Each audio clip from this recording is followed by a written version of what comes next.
Function operations, adding, subtracting, multiplying, dividing. Our problems might be given to us like this, but they also might be given to us like this. It could be f of x plus g of x, or it could be f plus g of x. One of the things I need to make sure you understand completely is this is not saying f plus g times x. Do you understand that? This is function notation, so it's f of x plus g of x. We're not saying f times x, we're not saying g times x. This is saying f plus g of x, not f plus g times x. Does everybody understand that? Okay, just want to make sure we're all on the same page. Okay, subtraction might look like this, multiplication look like this, and division like this. We okay with that? Okay, so I'm going to give you two functions. Guess what we're going to call them? Yeah, f and g. F of x is x plus 5. G of x is x squared minus 3.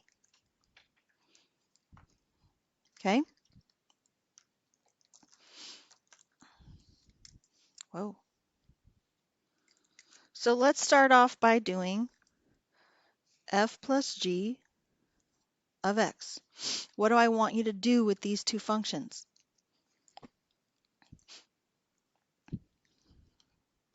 What do you think? Yeah, add them. How do you know I want you to add them? Yeah, it says right there, right? So what's f of x? And what's g of x?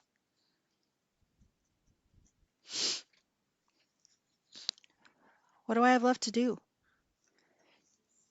Combine like terms. Good. So what do I get when I combine like terms? Oh, x squared? You want to put the x squared first? Why do you want to do that? Oh, you want to put it in the right order? Excellent. So x squared plus x plus what? Plus 2, because 5 minus 3 is 2, right? Okay, that's it. That's how you do f plus g of x, or f of x plus g of x, right? Now, the one thing I am going to ask you to do is tell me the domain of our new function. Well, if you know what shape this is, your life is going to be exponentially easier. Well, for math, anyways. Not your whole life. I can't promise anything about that. What shape is this? It's a parabola. Functional parabolas, which means they open up or down, always have what domain? All real numbers.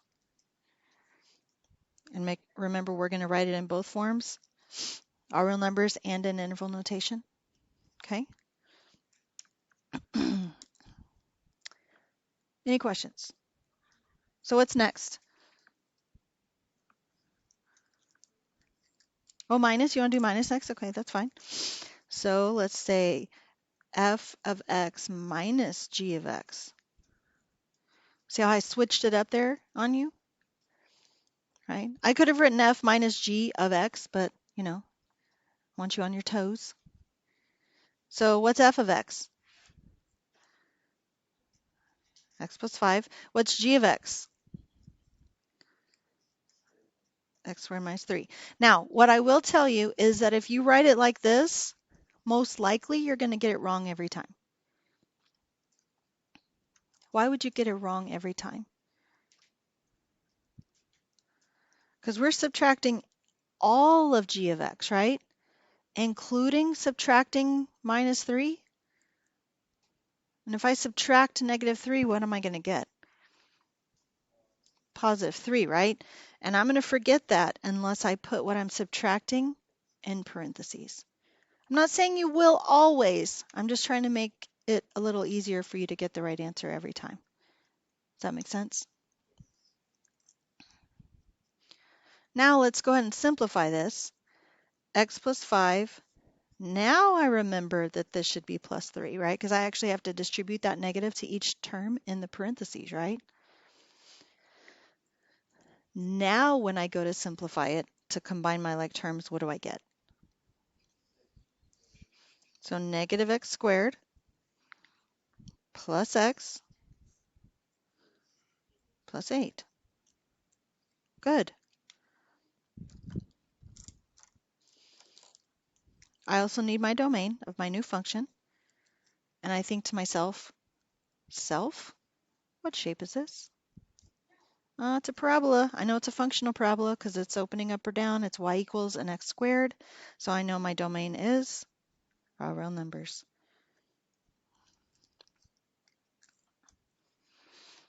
All right, what do you want to do next?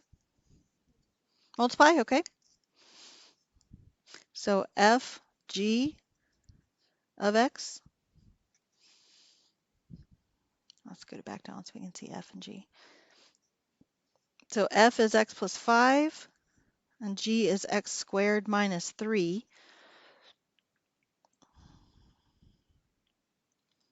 What do I do? How am I going to simplify?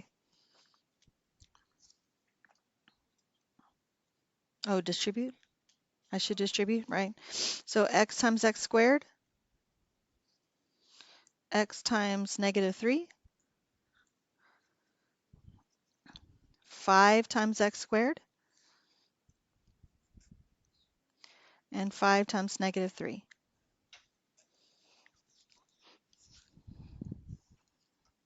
Is that the answer? I mean, yes, but yeah, we want them in order, right? We want them in decreasing exponential order. So x cubed plus 5x squared minus 3x minus 15.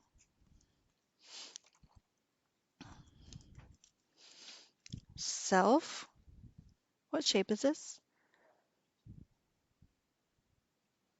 Not this time, right? What is it? It's a cubic, right? What shape is a cubic? Like that? That's not even very good. That's a little bit better. What's my point? How far left does it go? And how far right does it go?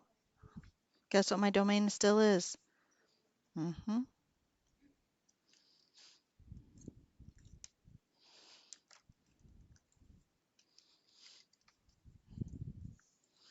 One more.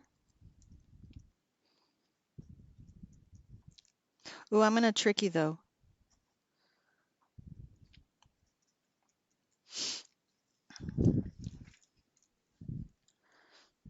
Did I trick you? Oh, I didn't trick you? What do you want to do?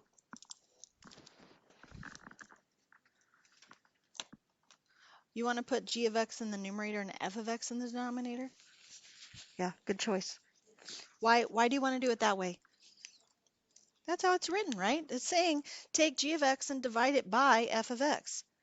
Well, g of x is x squared minus 3, and f of x is x plus 5.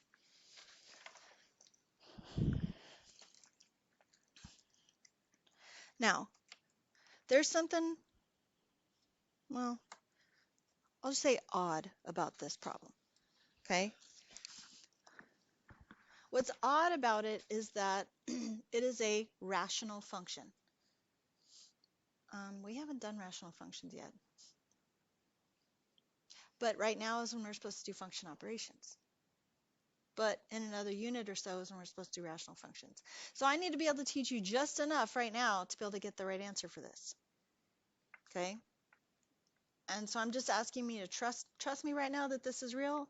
Once we get to rational function unit, then we'll talk way more about this. Are you okay with that? So first of all, that's the answer. You can't simplify it at all. The only way you could simplify it if there were common factors in the numerator and the denominator. That's all you can ever simplify in fractions is common factors. You can't just start crossing out x's. Doesn't work that way. Okay? And the other thing I need you to realize or know or remember is what is the denominator of a fraction never allowed to equal? 0, right? The denominator of a fraction is never allowed to be 0.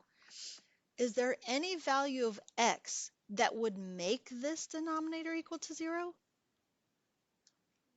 So some of us can see right away that it's -5, right? Some of us cannot see that, so I need to make sure you have some knowledge in place to take care of that, right? We can't let the denominator equal to 0.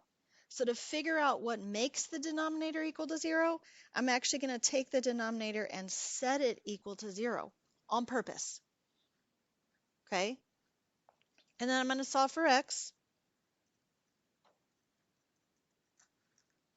And what I got is x equals -5. So by knowing that x equals -5, I know that for my domain, x can not equal -5. What else can it equal? Literally anything. It's allowed to be anything else but -5. So do you remember how to write that as a domain?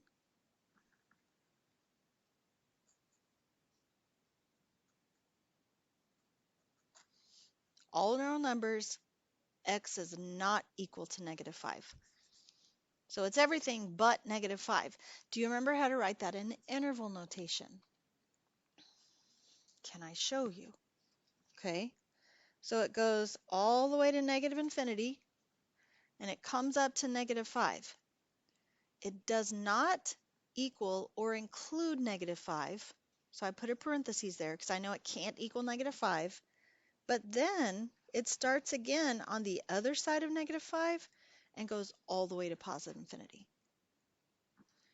So these two domains, inequality notation and interval notation, say the same thing. All real numbers except for -5, all the way from -infinity to -5 and stops, but doesn't include -5. And then it starts on the other side of -5 and does not include -5 and goes all the way to infinity. Does that make sense? Okay. Any questions about function operations?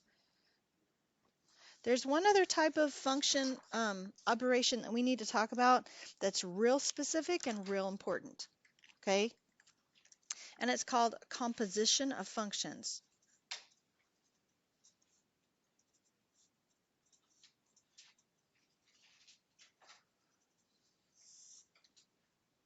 Composition of functions. It's not technically an operation. Technically, the operations are adding, subtracting, multiply, divide, right? But we always study composition of functions with function operations because it looks similar to what we're about to do, okay?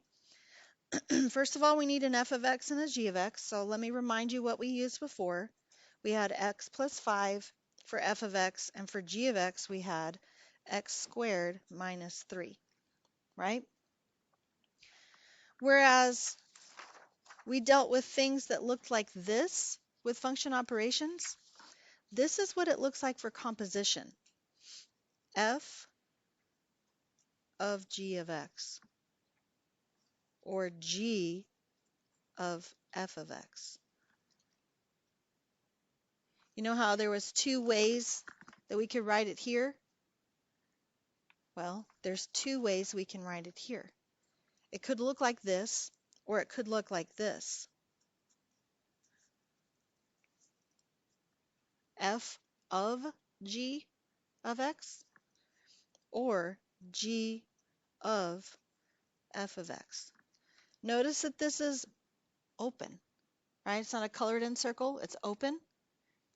And because it's written like this a lot of times, at least my students and in pre-cal will know this. Instead of composition of functions, what they know is fog and goff. Because that looks like it says fog and that looks like it says goff. It's not as big as an O, right? We're not actually writing the word fog. It's F and then an open circle and a G and an open circle and F. But do you see why people might call it fog and goff? Yeah? Are you okay? Are you lying? Okay. Just worried about you. Sorry. Did you throw? Did you throw this weekend? Okay. So, can we take a quick commercial break and remember something that we already know? Okay, so commercial break has to be in a different color. F of 2. What does that mean? If you know f of x equals x plus 5, what do we want to do with f of 2? Anywhere there's an x, instead I'm going to put a 2. So f of x is x plus 5, so instead I want to put 2 plus 5. Right? Okay. And we all remember that, right? We always know what that means. So then what should f of g of x mean? It means the same thing. I'm going to start with f, and as I'm writing f, anytime I get to an x, what am I going to write instead? G of x. Does that make sense? Anywhere there's an x, I put it a g of x. Except what do I know? I know g of x, right? So can't I replace g of x with what I know g of x equals? X squared minus 3 plus 5.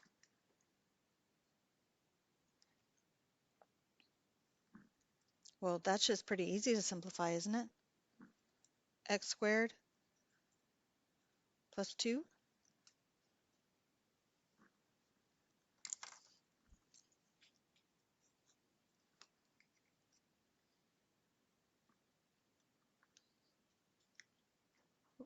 Any guesses? Oh, you're like, oh no, it's not a guess. I know it's the right answer, right? Because it's a what? A parabola, and I know my domain for parabola is perfect.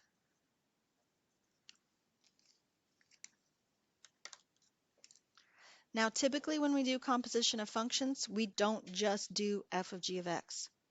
We also do g of f of x.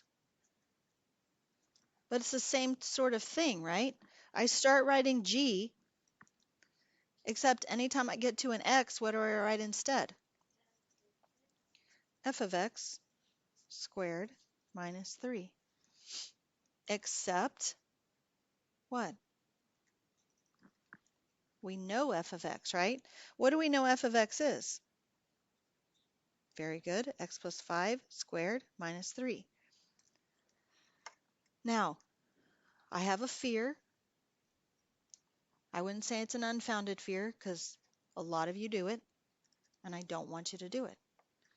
My fear is that you're going to say x squared plus 25. But remember, what does a squared mean? It means something times itself, right? And if I write it out like that, then it seems obvious what you have to do, right? Distribute. So x squared plus 5x plus 5x plus 25. And if all I do is square both of the numbers in here, I miss my middle term every time, don't I? Please don't do that. I'm asking kindly. If you keep doing it, I'll start throwing stuff at you. I mean, stuff that won't hurt too much. A hammer? Okay, yeah. I don't know how many times you've been hit with a hammer. Okay. So what does this simplify to right here? Very good. And then I still have the minus 3 from this problem, right? Now I can simplify my work all the way, right? So x squared plus 10x plus 22.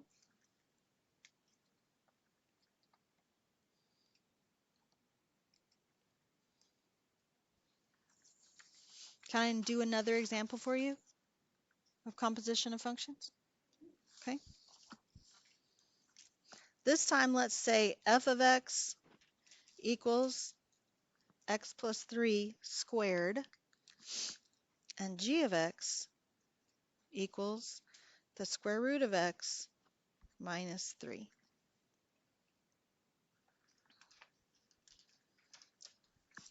So what do you want to do first, fog or golf? fog, okay? F of g of x. Now, did you notice that I wrote it differently than when I did it the first time? It's on purpose. I need to make sure you understand that these are interchangeable, okay? Either way, which one do I start with? F. I start like I'm reading, right? I start with F. I start writing F, but anytime I get to an X, what do I write? G of X plus 3 squared.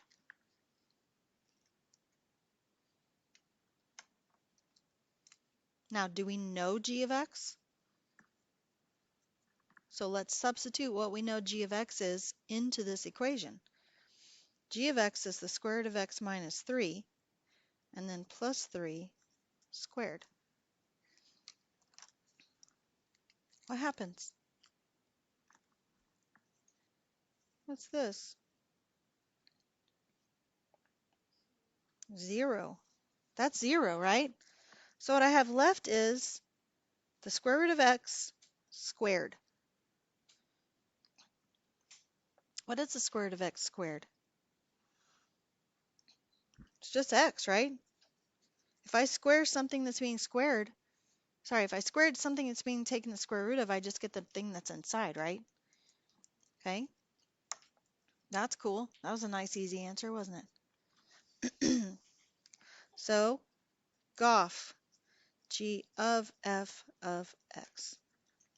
So I start writing G, and anytime I get to an X, what do I write instead? F of X, right? And then minus 3. Do I know F of X? I do. So substitute it in. X plus 3 squared minus 3. Well, we just talked about what happens if you square something that's having to take a square root taken of, right? What happens when you take the square root of something that's being squared? Same thing, right? We get what's inside. So I just get x plus 3 and then minus 3. What happens? That's 0.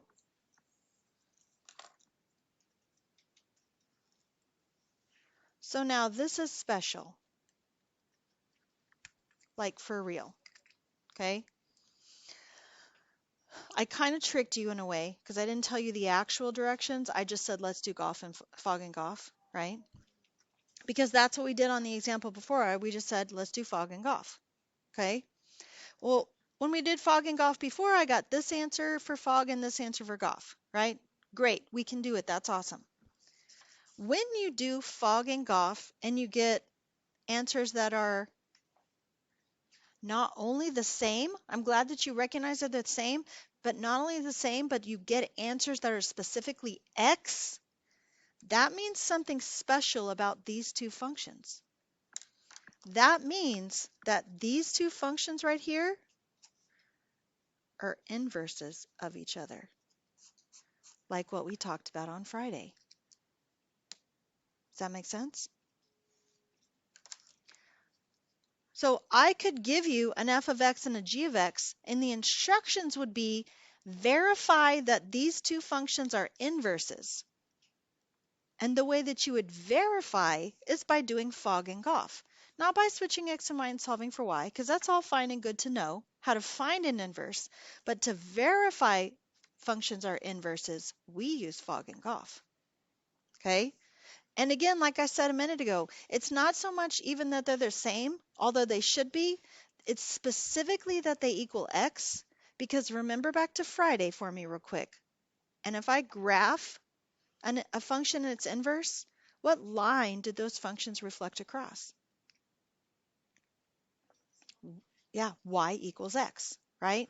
But guys, what did we just get? What is f of x the same as? Y equals x.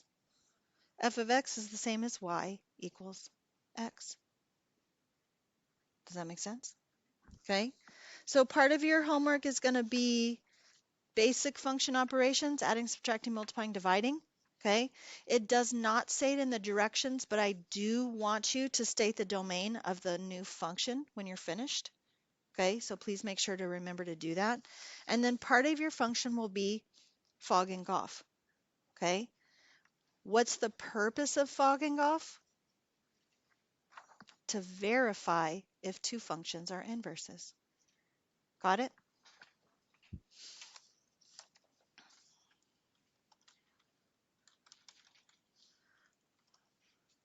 Are you ready to circle? Okay, I want you to circle number 1, number 4, number 6, 21, 23, 24, 25, 26, 31, 32, 37, 61, 67.